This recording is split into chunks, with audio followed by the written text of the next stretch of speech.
Hello दोस्तों, स्वागत है हमारे YouTube चैनल डियर लर्नर्स में। और आज की क्लास में हम लोग पढ़ेंगे एसएसटी के इम्पोर्टेंट क्वेश्चंस के बारे में, जो कि पेपर 2 सीटेट एग्जाम में पूछे गए क्वेश्चन है। तो पहला क्वेश्चन है यहाँ पर हमारा, ध्रुव बर्फ से क्यों ढके हुए हैं। यानी जो भी हमारे पोलर रीजन है, हम देखते हैं अपनी पृथ्वी में जो उत्तरी ध्रुव है, दक्षिणी ध्रुव है, हमेशा बर्फ से ढके रहते हैं। और इनका क्या कारण है, कौन सा जो कथन है ये इसकी सही व्याख्या करता है। तो सबसे पहले हमको इसके पीछे के जो कारण है उसके बारे में समझना होगा। तो देखिए, बात करें अगर हम ध्रुव की बर्फ से, वो इसलिए ढके रहेंगे क्योंकि जहाँ पर जो सन का इंसोलेशन है, इसका मतलब है जो आतपन है उसकी मात्रा जहाँ पर कम होगी वहीं पर बर्फ हमको ज़्यादा देखने को मिलेगी। यानी सूर्य की रोशनी कम होगी तो टेम्परेचर कम होगा, तो वहाँ पर वो बर्फ से ढके रहेंगे। यानी यहाँ पर इंसोलेशन का कम होना ही इसका एक रीजन है।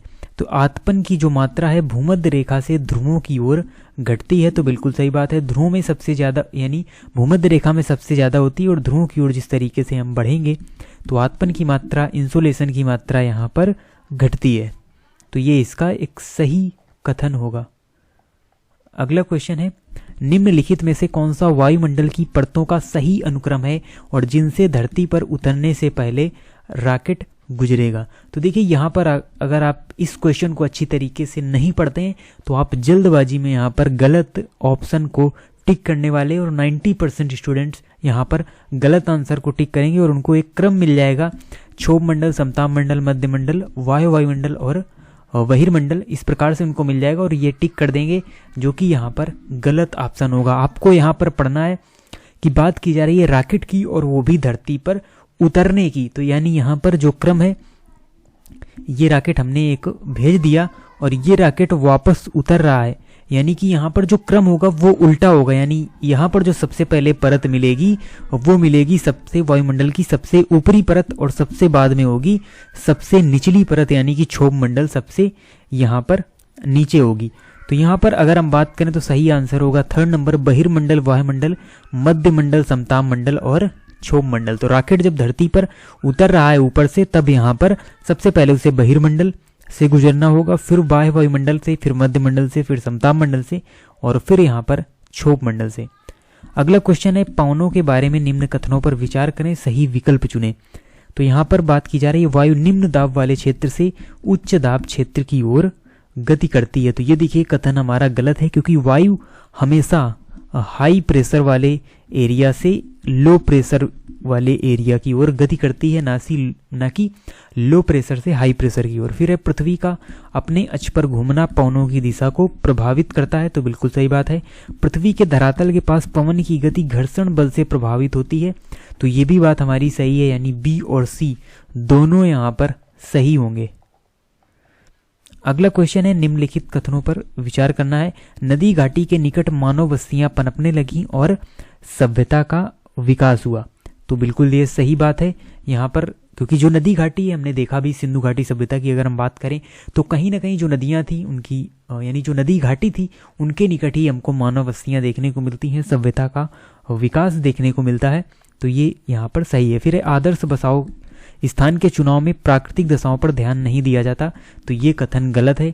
जहाँ पर भी एक आदर्श बसाव किया जाता है, यानी जहाँ पर लोग रहते हैं, वहाँ पर प्राकृतिक दशाओं पर पहले ध्यान दिया जाता है। शहरों में प्रकीर्ण बस्तियाँ पाई जाती हैं। तो ये भी कथन हमारा गलत है। सही आंसर है केवल ए यहाँ पर सही होगा।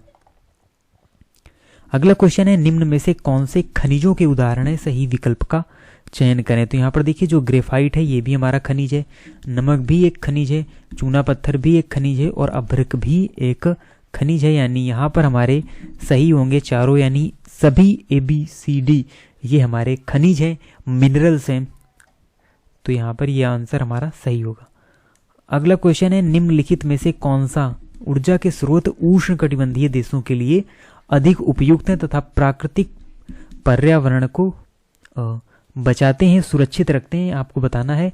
और बात की जा रही है उष्णकटिबंधीय देशों की, यानी कि ट्रॉपिकल रीजन की यहाँ पर बात की जा रही है। तो देखिए, जल्द ही हम इस पर एक सेशन लाने वाले हैं, अलग से हम यहाँ पर इन चीज़ों को समझेंगे। अक्षांश रेखाएं क्या होती हैं, कर्क रेखा, मकर रेखा, भूमध्य रेखा क्या होती है, और ट्रॉपिकल और सब ट्रॉपिकल या पोलर रीजन क्या होते हैं आखिरकार, जिससे आप अच्छी तरीके से इनको समझ सके। तो डिटेल में जल्द ही आपको एक क्लास मिलने वाली है इस टॉपिक से रिलेटेड। अभी हम आपको यहाँ पर ब्रीफ में बता दें कि जो ट्रॉपिकल रीजन होता है ये होता है भूमध्य रेखा के उत्तर में 23.5 डिग्री का भाग और दक्षिण में 23.5 डिग्री का भाग, ये वाला जो पूरा एरिया है इसे हम कहते हैं ट्रॉपिकल रीजन। और फिर इसके ऊपर होता है सब ट्रॉपिकल रीजन। तो देखिए ट्रॉपिकल रीजन में बात करें अगर हम, तो सबसे ज़्यादा इंसोलेशन होगा तो सौर तो यहाँ पर होगा ही, यानी डी नंबर ऑप्शन तो यहाँ पर होगा ही, सौर ऊर्जा तो अधिक उपयुक्त होगा ही। उसके बाद अगर हम बात करें तो पवन भी यहाँ पर हमको देखने को मिलेगी, तो ये भी सही होगा। उसके अलावा परमाणु और गैस यहाँ पर उपयुक्त नहीं है ट्रॉपिकल रीजन के लिए, तो सी और डी यहाँ पर हमारा सही आंसर रहने वाला है। तो इस प्रकार से कॉन्सेप्ट से आप क्वेश्चन को सॉल्व कर सकते हैं। फिर है रोपण कृषि के बारे में निम्न कथन, रोपण कृषि मिश्रित कृषि का एक प्रकार है। तो ये हमारा जो कथन है ये यहाँ पर सही नहीं है, ये एक मिश्रित कृषि का प्रकार नहीं है।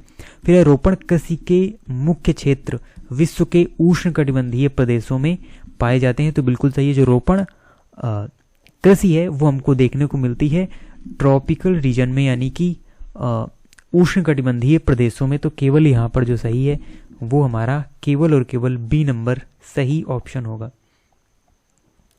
अगला क्वेश्चन है यहाँ पर, निम्नलिखित वाक्य पूर्वाग्रह से कौन सा वाक्य ग्रसित है। गांव के लोग मुख्य तौर पर खेती करते हैं, तो ये तो सही है।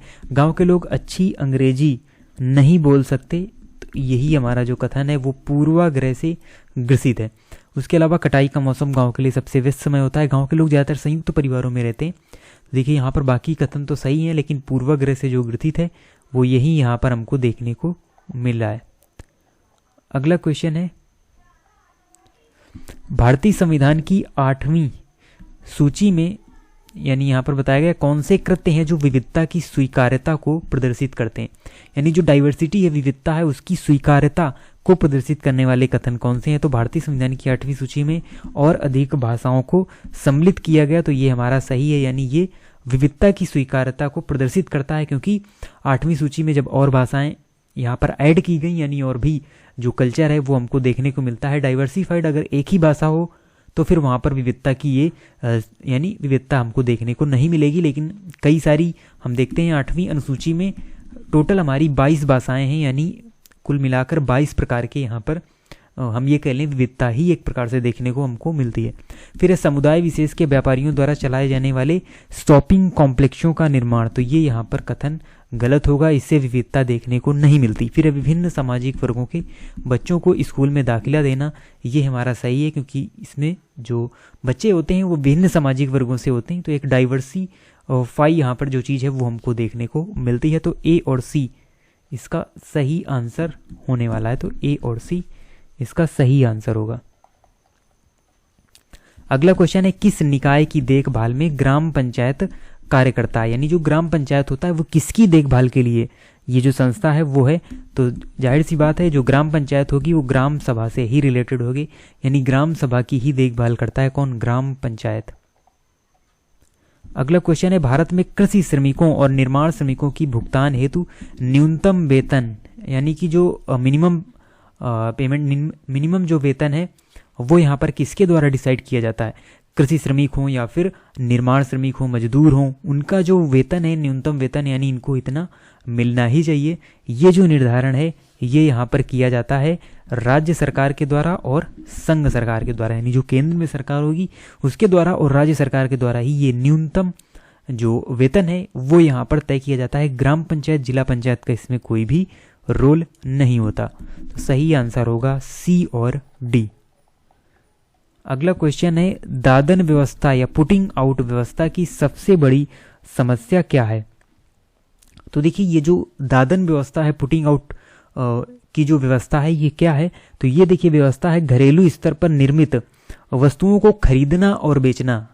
यानी हमने जो घरेलू स्तर पर कोई चीज़ का हमने निर्माण किया और उन्हीं निर्माण की गई वस्तुओं को आपस में खरीदना व बेचना ही दादन व्यवस्था या पुटिंग आउट व्यवस्था कहलाती है। और इसकी सबसे बड़ी समस्या क्या है कि जो जुलाहे हैं, यानी जुलाहों के पास बाजार दर की जानकारी न होने की वजह से व्यापारियों द्वारा उन्हें कम पैसा दिए जाना, तो ये एक बड़ी समस्या बनकर आती है, क्योंकि जो जुलाहे होते हैं उनको यहाँ पर सही बाजार दर की जानकारी नहीं होती और व्यापारी उनको कम पैसे देते हैं और उनसे वो सामान ले लेते हैं। तो ये एक समस्या यहाँ पर है। अगला क्वेश्चन है, निम्नलिखित में से क्या शहरी जीविकोपार्जन के ज़्यादा सुरक्षित साधन उत्पन्न करने में मदद करेगा? यानी आप शहर में जीविकोपार्जन किस माध्यम से कर सकते हैं? तो देखिए 4 ऑप्शन दिए हुए हैं।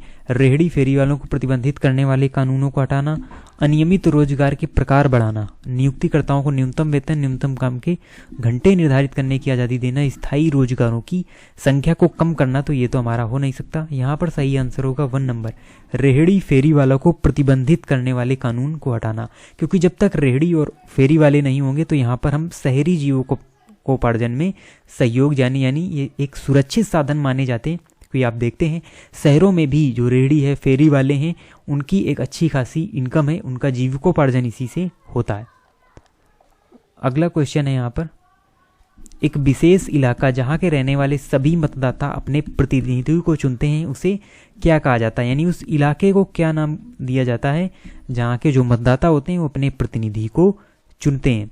तो उसे देखिए यहाँ पर जो कहा जाता है उसे उस विधानसभा की, या हम ये कह लें लोकसभा की, कोई भी हो, यहाँ पर उसे कहा जाता है सीट, और ये होता है उसका चुनाव क्षेत्र। यानी जो भी प्रतिनिधि होता है, आपने भी देखा होगा, अब चुनाव में जनरली हम देखते हैं कि ये जो प्रत्याशी है ये उस सीट से खड़ा हुआ है या उस चुनाव क्षेत्र से खड़ा हुआ है। ये दोनों वर्ड हमको सुनने को मिलते हैं। तो यहाँ पर जो सही आंसर होगा वो होगा बी और सी, यानी कि सीट और चुनाव क्षेत्र।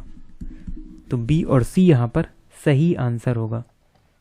अगला क्वेश्चन और काफ़ी इंपॉर्टेंट क्वेश्चन, तो देखिए यहाँ पर बाल विवाह निषेध अधिनियम 1929। तो बाल विवाह निषेध अधिनियम 1929 में निम्नलिखित प्रावधान से, यानी 1929 की बात की जा रही है। तो देखिए वर्तमान में जो चीज़ें हैं वो यहाँ पर बदल चुकी हैं, लेकिन आपको पहले के हिसाब से ही बताना है। तो इसमें अगर आप जल्दबाजी करेंगे तो क्वेश्चन आप गलत ही टिक करेंगे, क्योंकि वर्तमान में देखिए तो 18 साल और 21 साल हमको देखने को मिलती है। 18 वर्ष से लड़की की उम्र यानी कम है तो उसे हम बाल विवाह में लाएंगे, और 21 वर्ष से लड़के की कम है तो वो बाल विवाह की श्रेणी में आएगा। लेकिन यहाँ पर बात करें तो देखिए 18 साल से कम उम्र की लड़की 21 साल से कम उम्र का लड़का विवाह नहीं कर सकता। तो ये प्रावधान, तो काफ़ी लोग इसको आंसर टिक कर देंगे कि यही हमारा सही है। लेकिन बाल विवाह निषेध अधिनियम जब 1929 में बना तब जो प्रावधान थे तो उसमें था 16 साल से कम उम्र की लड़की और 18 साल से कम उम्र का लड़का विवाह नहीं कर सकता। यानी बाल विवाह निषेध अधिनियम में ये चीज़ रखी गई थी और बाद में इस उम्र को या इस एज को यहाँ पर बढ़ाया गया। अगला क्वेश्चन है, भारतीय संविधान एक जीवंत दस्तावेज है, इस वाक्यांश से क्या तात्पर्य है? यानी भारतीय संविधान एक जीवंत दस्तावेज है, और ये जो कथन है इसका पर्याय ये है कि जो संविधान है ये लोगों की बदलती परिस्थितियों के अनुरूप ढलते हुए उसके जीवन में वास्तविक अर्थ रखता है। हम देखते हैं समय समय पर इसमें क्या किया जाता है, अमेंडमेंट किया जाता है, सुधार किया जाता है। तो जैसे ही लोगों की जो परिस्थितियां हैं उसी के अनुसार ये ढलता रहता है, इसीलिए इसे एक हम जीवंत दस्तावेज की श्रेणी में रखते हैं। यानी हम इसे एक जीवित ही मानते हैं, कानून मानते हैं जिससे हमारा देश चलता है। अगला क्वेश्चन है, किस भाग को भारतीय संविधान की अंतर आत्मा कहा जाता है? तो देखिए जो मौलिक अधिकार हमको दिए गए हैं, फंडामेंटल राइट दिए गए हैं, और इनकी बात की गई है भाग 3 में। तो भाग 3 में जो मौलिक अधिकार दिए हुए हैं इन्हीं को भारतीय संविधान की अंतर आत्मा भी कहते हैं, और इसलिए कहते हैं कि एक इम्पॉर्टेंट पार्ट है जो हमारे हितों की रक्षा करता है, जो हमारे अधिकारों की रक्षा करता है। ये मौलिक अधिकार संविधान में यहाँ पर दिए गए हैं भाग 3 के अंदर। अगला क्वेश्चन है, निम्नलिखित में से कौन सा भारत में फौजदारी कानून से संबंधित है? यानी फौजदारी कानून हो गए, दीवानी कानून हो गए।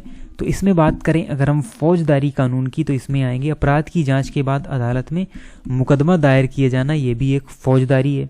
उसके अलावा ऐसे व्यवहारों क्रियाओं से निपटा जाना जो कानून की दृष्टि में अपराध है, तो ये फौजदारी कानून से रिलेटेड नहीं है। फिर न्यायालय में, तो ये जो है हमारा देखिए ऐसे व्यवहारों या क्रियाओं से निपटा जाना कानून की दृष्टि में अपराध है, और अपराध है तो ये एक प्रकार से फौजदारी कानून में ही आएगा।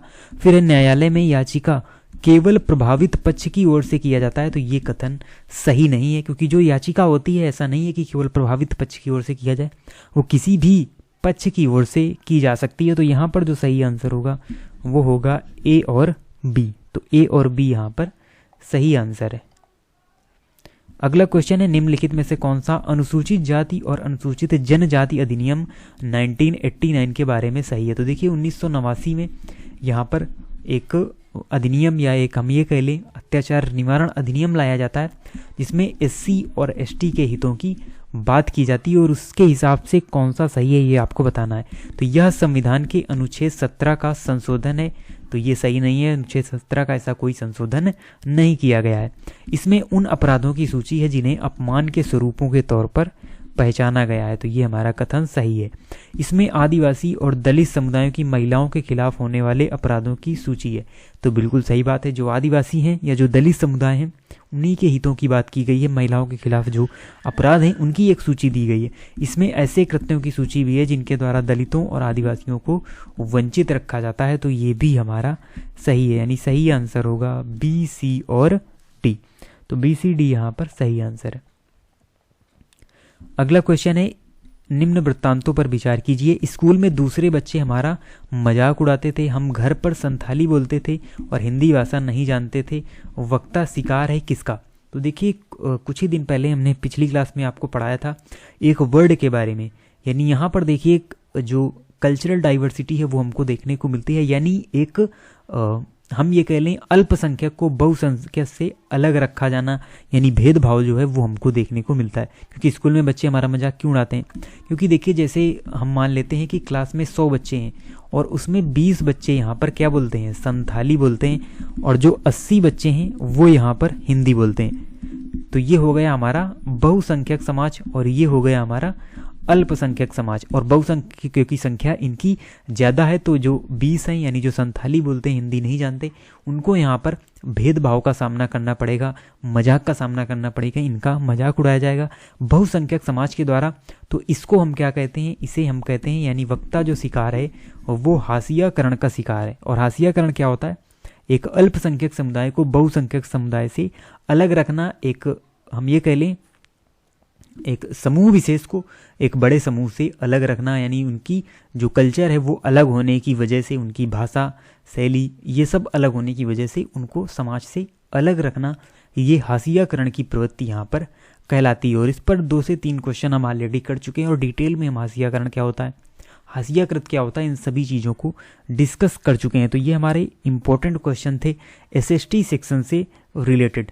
उसके अलावा अपनी तैयारी को और भी बूस्ट करने के लिए आप यूज कर सकते हैं चक्षु प्रकाशन की इस बुक का, जिसमें 3000 से ज़्यादा NCERT पैटर्न और लेटेस्ट पैटर्न पर बेस्ड क्वेश्चन दिए गए हैं, जो कि हर एक सब्जेक्ट से रिलेटेड क्वेश्चन है। तो आप इसी तरीके से चैनल से जुड़े रहे। मिलते हैं आपसे नेक्स्ट वीडियो में न्यू इंपॉर्टेंट क्वेश्चन के साथ, और तब तक के लिए धन्यवाद।